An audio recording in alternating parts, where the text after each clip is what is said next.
I'm going to dive straight in to introduce our guests for today, our speakers. So we're joined today by Les Gunby and Josephine Lethbridge from the Climate Majority Project. The Climate Majority Project is working to accelerate citizen-led climate action to drive real systems change. And they are going to be talking today about their new Climate Courage Schools campaign, which responds directly to the challenge of how do we bring in a sense of collective purpose and emotional support when these are very low. Sorry, I'm like reading and trying to sum up at the same time, and I didn't do a very good job of that. I'm going to say that sentence again.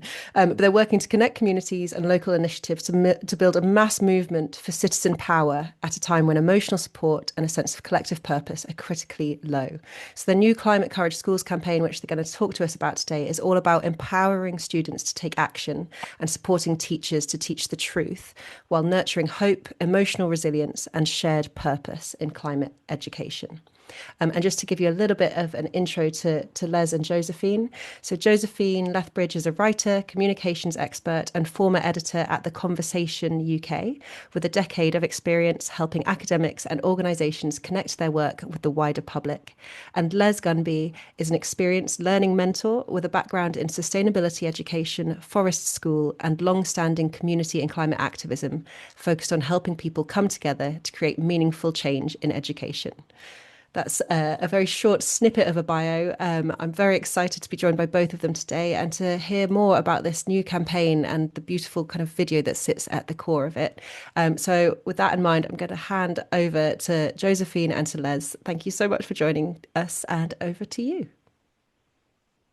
Thank you, Holly. 1 second. Let me just share my screen. Um, so yes, great to be here. And I'm sure lots of you will know about us already, perhaps, but not everyone. So as Holly said, um, the Climate Majority Project is a kind of broad-ranging organisation, and Les and I, run one of many campaigns that they operate, Climate Courage Schools. So any questions about CMP more generally, come to us later, but we'll be talking today about Climate Courage Schools. So really what is at the core of this campaign is there's a bit of feedback from someone, isn't there? Um, is what does it actually feel like to be a student in a classroom learning about climate change? Or, as you can see from this picture, what does it feel like to be the teacher standing in front of a classroom of teenagers or of children, probably not furnished with that much kind of support or understanding or knowledge from the government at present? I mean, hopefully that's going to change, but at present, not furnished with that much support over how to deliver some quite, hard truths. Um, and especially thinking about, if you are going to be kind of talking about the realities of climate and nature crisis, then what are the emotions that that's going to bring up? What are the different perspectives that's going to bring up? The different kind of things that students might have heard on the internet from their parents, from the news, and how do you manage that as a teacher in that space? It's not as simple as teaching the science of, um, you know, probably normal science. It's not as simple as teaching kind of normal geography. There's a huge amount of stake here and a huge amount of feelings in the room. And we're trying to kind of draw attention to that and call for more support for teachers in that. Um, so these are just, some kind of stats that support this that I'm sure probably lots of you are aware of. There's a vast majority of young people in the UK say climate change makes them afraid. So that's the kind of emotional tone that teachers will be dealing with. 85% of teachers in England doubt the current education system is adequately preparing pupils for the future. Yet, despite this, a shockingly small amount of teachers received any climate training in their initial teacher training. And while, we're kind of calling for, yes, more general training, but also training in terms of like how to navigate difficult conversations. What is the kind of climate psychology that would be useful to teachers to know in terms of giving space, the kind of feelings to come up, but also linking giving kind of real opportunities for action. These are all the kind of things that teachers need to know if they're not going to kind of stand in front of a room full of students and leave them feeling worse off, essentially. Briefly, so what we're calling for is better and more comprehensive teacher training, as well as just kind of more allocated paid time so that teachers actually have the time that it takes to kind of introduce this in their schools. But what I want to focus on today is, so as Holly says, we've recently launched a bunch of new content. And what we're hoping to do is show you some of that, but also get your feedback on, how it sits with you and whether and in what context you might kind of use it in your own context. So I'm going to kind of like run through or introduce some of that content, and then Les is going to kind of set you up for a bit more of a discussion around it. So last week we launched a bunch of new content. So first, a film, which is called The Hardest Lesson, which basically asks, it's a creative question that basically asks, is trying to put people in the shoes of what it might feel like to be a teacher in the current system, faced with a room full of students and teaching about climate change. Then also some case studies, and along with this, we're, of course, because we're an organisation working in this space, running a crowdfunder at the same time to keep the campaign going. So to briefly introduce the hardest lesson, it's a 2-minute film which I'll play in a second.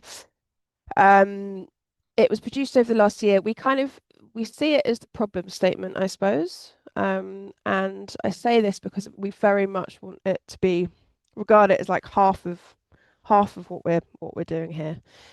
This is, what does it feel like? Try and get people to feel the difficulties here so that they can start to kind of understand the like real barriers that us not having the language to talk about some of this stuff brings up in context, and that might be classrooms or it might be more broadly in communities, in families. It was a huge effort. We got it.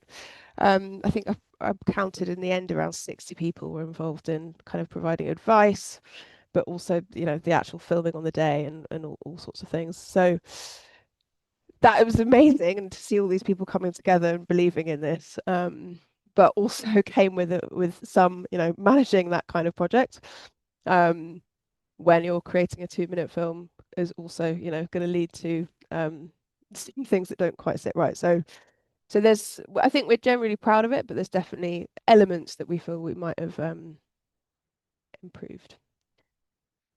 So the other half that we are focusing on here, and this is what we're kind of crowdfunding for, and trying to really amp up, is case studies. So we've interviewed 9 educators working in different schools around the UK, who are kind of, despite the lack of support and direction from government, have really tried to introduce different forms of climate learning, climate and nature learning, in a way that kind of draws attention to and pays attention to like the feeling, the high kind of emotions that this stuff can bring up. There are 9 written case studies, and we've also kind of produced a bunch of short video clips in the hope that these might inspire other teachers who are looking for things to do around the country. All right, I am going to play the film now quickly. 1 second, let me just work out how to do that. Les, is there anything you want to say before I put the film on? Maybe just get a show of hands for how many people in the room have already seen the film. It's been out there a while. A few thumbs up from the people without their cameras on, maybe 50-50. All right, I think, can everyone see that now? So it's 2 minutes and I'll play it now. Right, carbon dioxide. Where does it mostly come from? Let's just keep it simple for now. Any ideas? Kai, all 4 feet on the floor. How many times, mate? But, sir, I don't get it. It's easy. We don't have a future. It's not as simple as that. What else? Factories? Good start. Let's wake up, come on. Like, literally everything. My dad says we can't do anything about it. Libby, there's lots of things that we can do. Lots of small changes we can all make. When I'm older, I really want to go to uni and become a midwife. 100-meter sprinter. I want to be an influencer. Doctor. All is the spark of life passed on. Libby, earphones out, please. I actually do care about climate change. Let's hear about it, not the music. Out. No, this one's my favourite. Yeah, and what about her private jet? Oh my god, it's not her fault. Guys, yo, this is joke.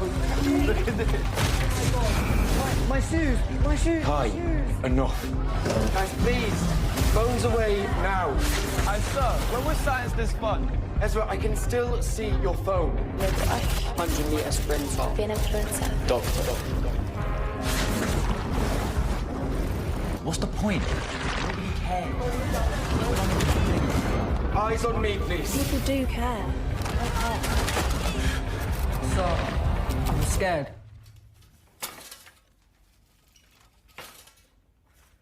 Yeah. It is scary. So let's talk about it. Together.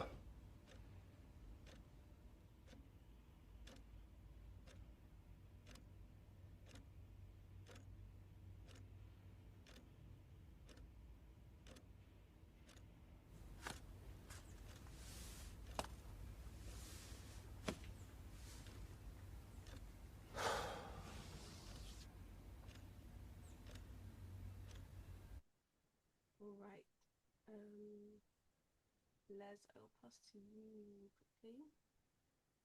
And shit, 1 second, sorry. Navigating different forms of sharing screens. Right. Josephine, you've gone quite quiet. Oh, sorry. There you go. Over to you, Les. Ah, um, okay. So, yeah, just very briefly, as Josephine said, the film was a big effort involving a lot of people, and trying to steer it in any particular direction was quite tricky. So, the film we've got, there are some bits in it that maybe we hadn't quite intended. But I think it's quite powerful. We've had some very strong responses to it from teachers, from young people, and I think what it does do is it gets attention. But obviously, we would like the film to have more longevity and to be used as a tool to aid discussion. We are trying to raise funds, but what we really want to do is start a conversation. And so what we've done is we've put together a discussion guide, and I don't think, Josephine, we need to share that on screen. I'm thinking if we just put that in the chat. So, we're very clear this is not a perfect film, but what it does do is provide a conversation starter.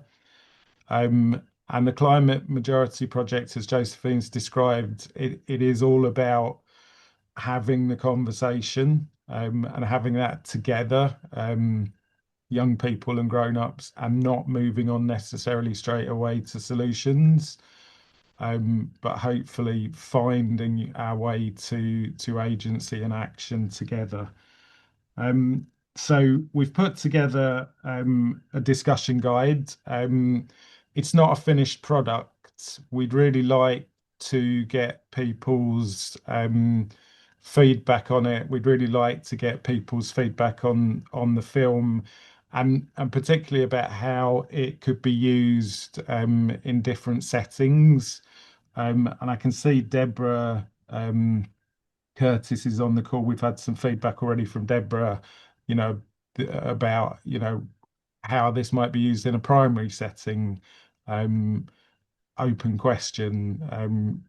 Clearly the film is quite hard hitting. It's not necessarily something to be shown to primary age children, but maybe there's a staff room discussion that could take place around it. Anyway, lots of open questions. So if we put the discussion guide in the chat, and then you can take that into the breakout rooms and maybe take a minute at the start of the breakout room just to look through it if you haven't already seen it. Josephine, do you want to put the next slide up?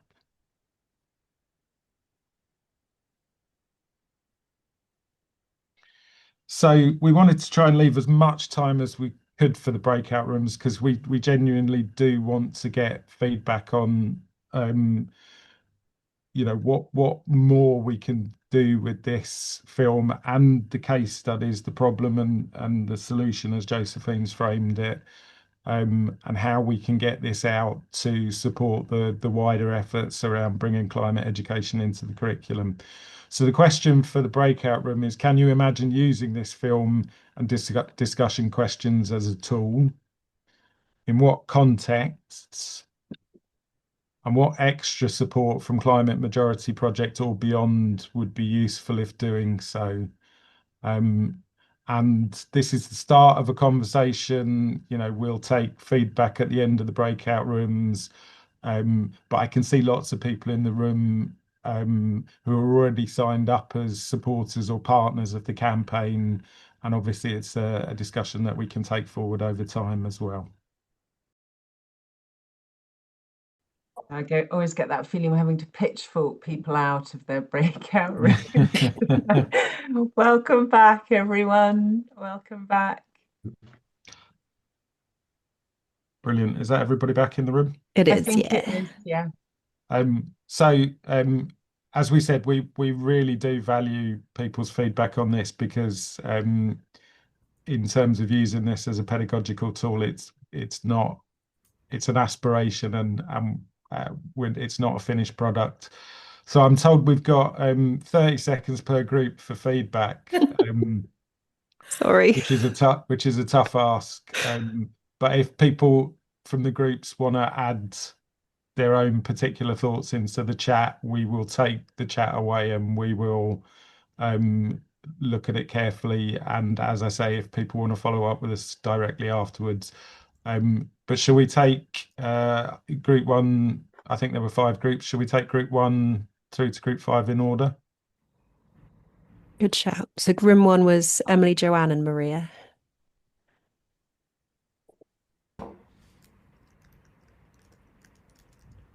Didn't appoint a spokesperson. I guess I'll go for, and somebody can interrupt if they want to add. So I think we focused on context. We thought the film was very profound and powerful in a lot of ways. There were questions about level of age group, and then also it's a very specific context of a class experience, right? Very specific voices, and so there was. I can speak for myself. I wouldn't show it at the beginning of a class. I may not even show it to a class. I think it'd be excellent for teachers, for parents, for eco clubs. Maybe towards at some point in a class as a media tool, like asking who produced this, why. But I was worried, there weren't enough voices about the kids who are doing things about climate, and also other voices from around the world. It's codes very specific to a specific classroom context. I think it's great for advocacy, parliamentarians, teachers, that sort of thing. And please, my fellow breakout room folks, add if I've missed something or misconstrued something. I think you got that just spot on. Yeah. We Group talked about 2. context. Thank you, Emily. Room 2 was Deborah, Justin, and Karen. I go. So I think there was quite mixed feelings in our room. I think there was a concern about some of the, just echoing what Emily said about, is this kind of like is this representing a group of students in the right way? I personally felt it was pretty good, and I've got a young person working with me who really felt that, having watched it this morning. I think that students do hide behind stereotypes in the school system, which is very challenging for them, and so there was more complexity in there and more nuance, and I think artistically it was really fun. I think it was really good. I think that complexity was coming out. Again, I think it's a context-based thing. I feel like it is more for policymakers. I think as a tool in the classroom, it could be useful, but it again depends on the teacher, depends on their relationship with students, depending on what they're working on. I think it is really an interesting discussion point of like, how would you make that film? You know, like so I think there's definite ways that teachers, and I'm promoting it to the group of teachers I'm working with tomorrow, so I'm kind of definitely on board with it. I think it's just it's how do we use these things in the right way, and I think those case studies are speaking to that. Great, thanks, Deborah. Does anybody else want to add to that? I don't know. Conscious that we're over time, Holly and Kathy, but is it all right if we go to group 3? Yeah, let's carry on. And for those that need to leave us, apologies for running over. We'll keep the room open to finish these discussions. They are recorded, so if you do need to leave, you can watch on the website, and we'll also be collecting all of the comments in the chat and sharing those too. But let's hear from room 3 if you're still here. So Helen, Liz, and Philip. Yeah, I think Liz kind of has already put a summary in the chat for us as well, I think. I think we kind of came to that conclusion that a really useful tool for the teachers, first and foremost through that teacher training. It'd be interesting to hear what children's views of it are. But kind of one of the biggest challenges is that there's no answers along this. It is opening up that discussion. So potentially a build on the video would be to think around where the answer can be further explored from the lines of inquiry that are discussed through either the teacher training or the discussions, because I think this is the big point, as you highlighted in the stats from your teachers, and why you've done this is, you know, teachers are wanting answers. They're not experts in teaching. So where is the information going to come from? Because that's what the education system is kind of built on at the moment, isn't it? There are answers to problems, and you learn what they are so you can then function in the world. But yeah, Liz, Helen, if you want to add anything, please do. Otherwise, I think that summarises it fairly well. Yeah, no, all good. Thank you. I think that sums it up. And like I say, I put a little comment in the chat. And just to say, Philip, I think, you know, we're very conscious that this is only one small part of trying to shift the education system. You know, we've got a curriculum that's being reworked at the moment, and, you know, we just like to try and influence that in a way that maybe provides for slightly more honest, open conversations. Group 4. So that's Alexis, Clive, Rachel, and C. Williams. Oh, sorry, I don't know your first name. Hello, C. Williams was very silent, but just on behalf of the rest of us, I've popped something in the chat as well, so I won't reiterate for too long, but mainly discussions about having guidance about how to use this video if it's being used with children and young people, so that it's a spark for conversation. And we were just reflecting on the emotional processing of educators being as integral with any of this as with young people. None of us are immune, and that, as we well know, is a severely lacking kind of training or holding space currently in our educational contexts. But yeah, just using this as a provocation. And I really loved, Alexis, what you said about the metaphor of the water also representing the bubbling emotions within all of us waiting to erupt. I think there's some really powerful teaching tools. And then briefly we talked about existential conversations also perhaps being met with spirituality or a deeper sense of something underneath us, which often can happen in PSHE-RE sort of lessons. Right, thanks, Rachel. And then group 5, sorry, was Diane and Paul. And again, thank you to everyone for staying on this extra length of time. Diane, do you want to? I was going to leave it to you because you seem to have it in a nutshell. Okay. Thank you. We did have Rachel with the group as well from Carbon Literacy, but we were just discussing how to break out of the bubble that we find ourselves in, and she disappeared. So we assume she's out of the bubble.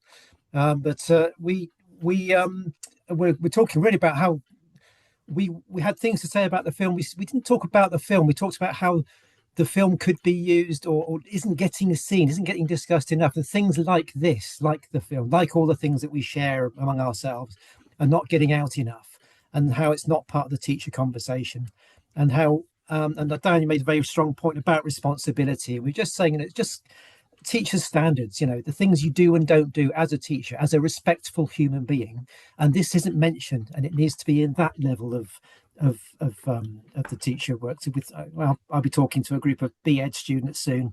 I'm not sure I'm going to have time to share this film. I think I'll certainly direct them to it because they're primary, and without that instruction that Rachel was discussing earlier, I think it's going to be a tricky one to leave them with it and then walk out of the room. But I'd rather say, but that point of responsibility is very key. It's how to share it more widely, and I just think that if the question about what can the project do, it's about talking to people in policy and that level, which I'm sure you're doing, to get this at that teacher standard level, and then the resources should flow from that. Brilliant. Thanks, Paul. And yeah, we are definitely trying to have those conversations with policymakers and parliamentarians and trade unions, and yeah. We also mentioned that there's a film going to come out, the one about the National Emergency Briefing, that will be released hopefully by the end of March, I think. So and that'll be available for everybody everywhere. The more we can share that, the better. I just mentioned that. And there are also a group of people actually relating to that, such as Eleanor Langthorne, who are thinking about turning that into a tool for educators. So yeah, that's also yeah. Brilliant. Thank you, everybody. Yeah, thanks all. And a great way to kind of end on that idea of the interconnection between all sorts of different things going on and how we can use these different projects to kind of amplify and to speak in conversation with each other and with our work. Thank you all so much for joining. Kathy, should I pass over to you just to wrap us up? Is that all right? Yeah, that's absolutely fine. Thank you so much, Joe and Les. Thank you so much for outlining that and sharing it. And I think it's got these discussions on emotions going, which is just absolutely critical and very unseen. So thank you very much for that. We hope everyone can follow up on their resources. Just a quick plug for the next Learning Lunch. We have Claire Wiles and Tina Farr from St Ebbe's Primary School. Holly, do you, I've not got detail on exactly, do you have a little bit more detail there? Sorry. We haven't got their blurb yet, but they are case studies in the Climate Courage Schools campaign. So if anyone wants to see what Claire and Tina are up to, then again, head over to the Climate Courage Schools campaign website and you'll be able to see their case study there. And they do a lot of work on hope and belonging in schools. So I'm sure it'll be something along those lines. Fantastic. Well, with hope and belonging, we wish you all a good afternoon and thanks so much for making it. And thanks again, Josephine and Les. Thank you very much.